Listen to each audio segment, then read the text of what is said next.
Okie dokie, we are back with more Mega Man Maker. Today we will be playing through Ancient Hill, a forum posted level by Grace or CountGraze, as he or she goes by over on the forums.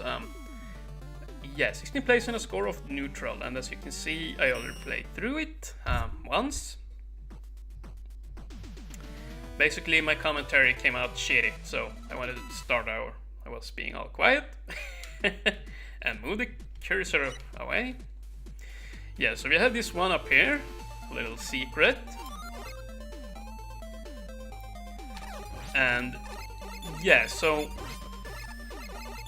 I will agree with some of the comments over on the forums, you know, pretty much like Satomi Blood's stage, that this stage can get a bit crowded at times, and there are a couple other weird things.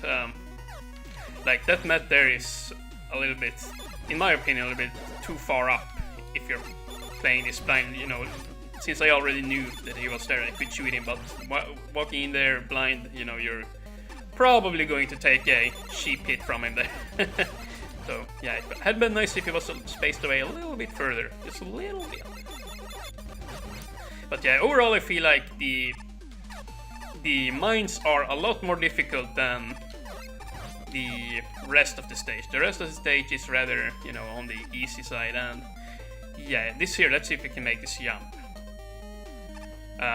Here's what I did on my first playthrough, you know, I came through here and I walked in here, and like, it seems kind of pointless, you know, when you're coming in from this, you know, way, you're just going down here, you get the key, so you can open up the door so that you can get out. That's how it played out for me. So yeah, that was a little bit weird. But basically, if you're jumping down into the mines from another... dang it, I missed the quick boomerang. But basically, if you go down into the mines from another direction, let's just showcase it, you know, so that, yeah, how it's supposed to be, There are basically two pits down here that leads down into the mines. And you know, to begin with, I have to say that I also agree on some of the comments that it's a little bit vague. Like there is no indication that this is here. So yeah.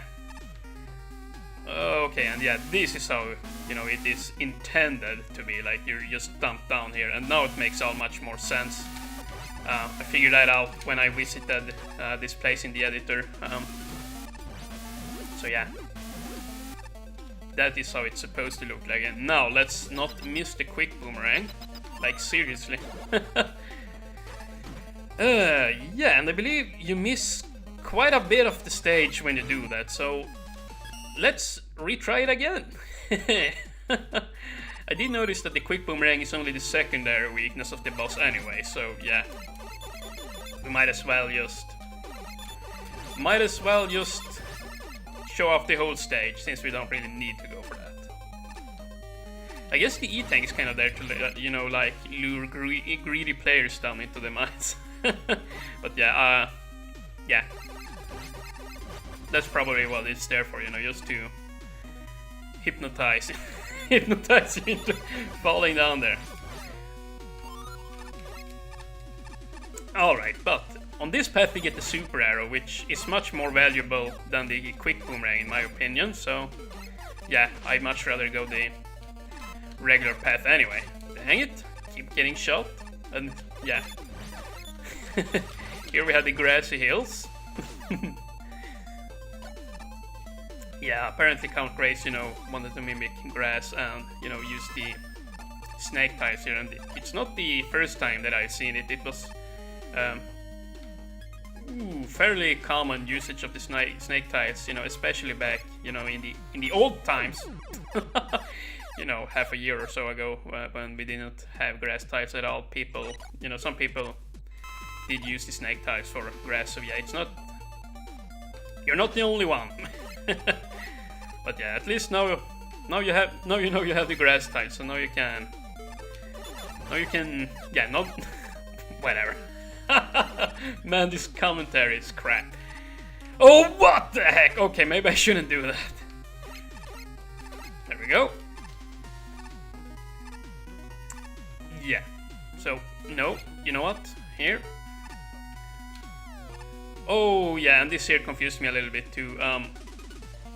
This there, it's kind of a blind jump there, as I believe Meme Lord pointed out on the forums. Oh yeah, and here we have another issue, like if the player jumps like this, it looks all weird, and believe it or not, but if the player jumps down like that, the weird scrolling transition there could actually result in an instant death, because, you know, just how the engine of the Mega Man Maker is working. But I mean, even if you die there in the screen transition, you know, you only get like sent back a screen or two, you know, to the checkpoint. So really, it's not a big idea, but I still thought that I would point it out.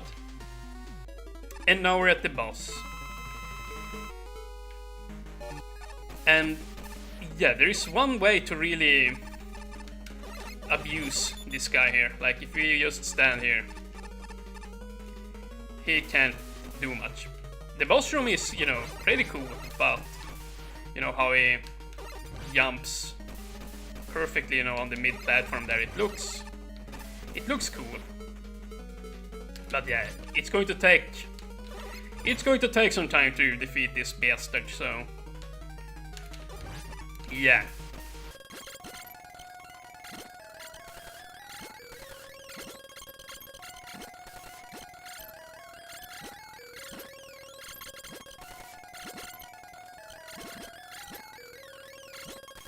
Alright, we're back here now.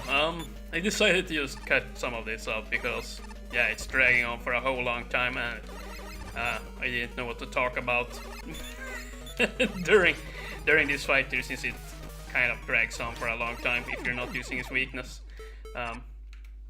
So yeah, I hope you don't mind. It was a very easy fight anyway, so yeah, I just kind of had to hide beneath the platform there.